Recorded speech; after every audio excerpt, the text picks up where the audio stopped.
look incredible. First of all, for this we're going to need 8 passion fruits plus 1 lemon. We're going to need about 185 grams of caster sugar, some dried cranberries and some colourings here. We've got yellow.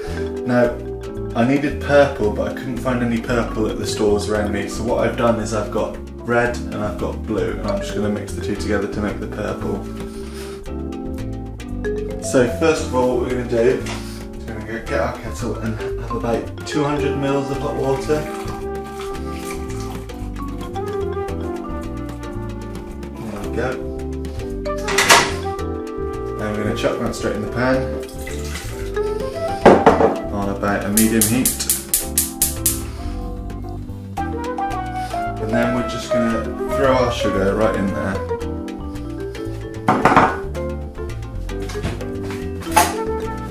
And give that a stir.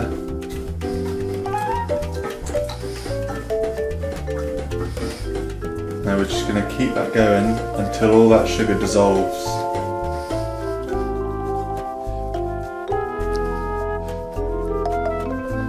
Once you're happy all that sugar's dissolved, go ahead and turn the heat off.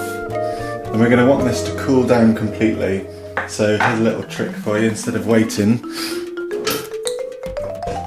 frying pan full of cold water, just dip that right in there. And we'll just let that sit until that's nice and cool. Whilst that's cooling, we can go ahead and start preparing our passion fruits.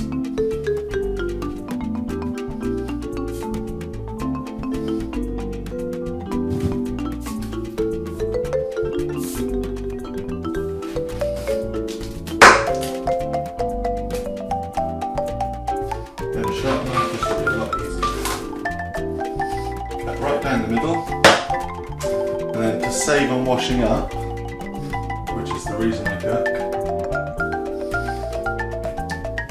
straight into the sieve. Get all those seeds out, all that flesh, straight into that sieve. And just repeat until you've got 7.5 of the passion fruits in there.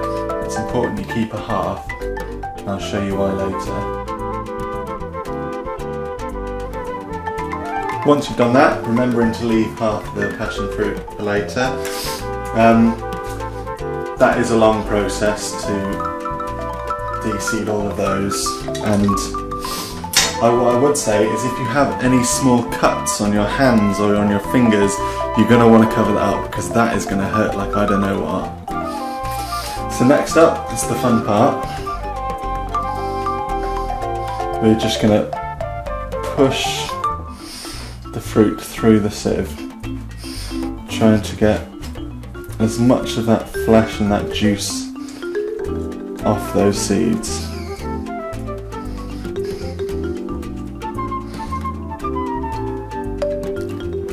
Once you've got about as much as you think you can out of those babies, you should end up with something like this. Now, I'm really pleased with the way that colour's come out, so I'm not actually going to put any food colouring into it, any of the yellow food colouring into it at the moment. Now what I'm going to do, because I hate waste, I'm going to take the rest of these seeds, and you can still see there's some of that gorgeous pulp still in there, and I'm just going to whiz it through for about 10 seconds in a blender, and then we'll see what happens. There we go, so that's gone through the blender. I'm going to do the same thing again, push these through the sieve, try and get all the juices out of them.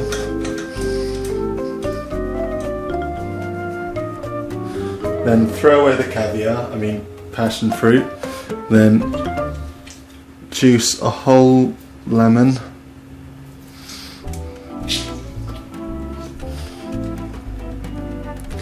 You could use a juicer for this, but like I said, I hate washing up, and this is just as good as any other method. So now it's all cooled down nicely. Just mix all those flavours together.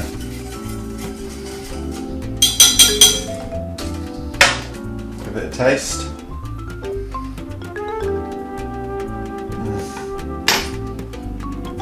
It's got so many different levels of flavour. You get the sweetness at the beginning, and that follows it through at the back of your jaw with that real full tart.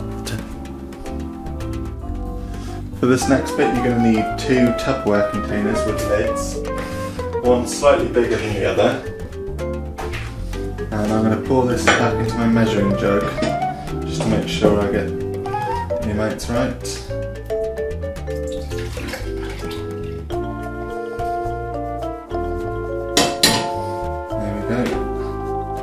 So that is just under 450 mils. I'm going to put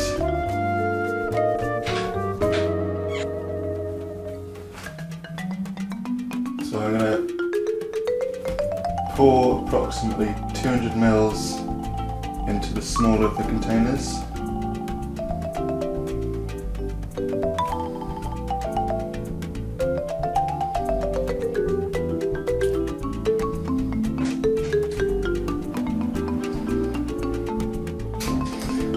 Final quarter litre into the large container.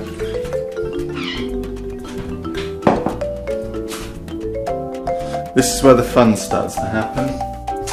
Now, like I said before, I'm quite happy with that colour of the yellow here, so I'm going to leave that. Sometimes if you choose passion fruits that aren't quite as ripe, they tend to have a paler colour and it's not very good, so I'm not going to need the yellow food colouring. But in this bowl, I'm going to put a drop of red and a drop of purple, a drop of blue, so hopefully we'll create that purple we're going for. Okay, so I'm happy with that colour, the purple.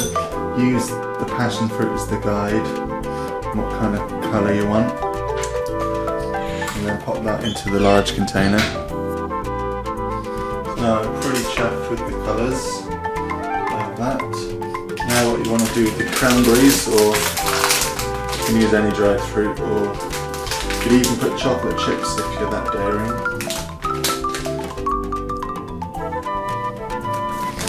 And then just sprinkle a few of these cranberries into the small yellow bowl.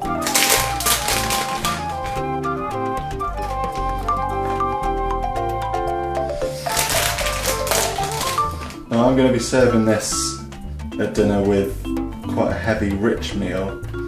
And that's why I've chosen to do the sorbet, because it provides that great contrast between the thick, heavy cheeses that I'm going to be using.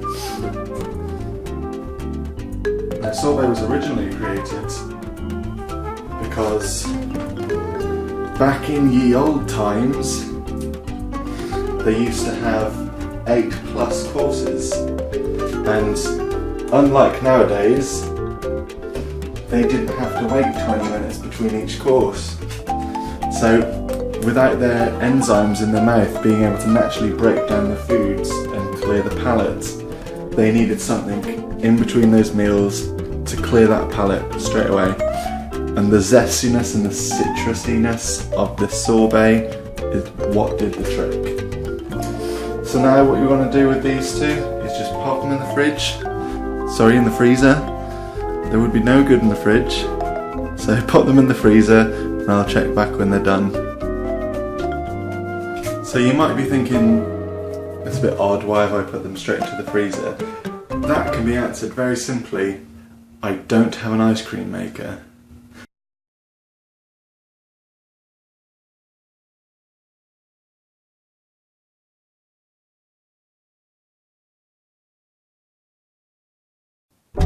Right, so now the sorbet is frozen, as you can see. We're going to scoop the purple one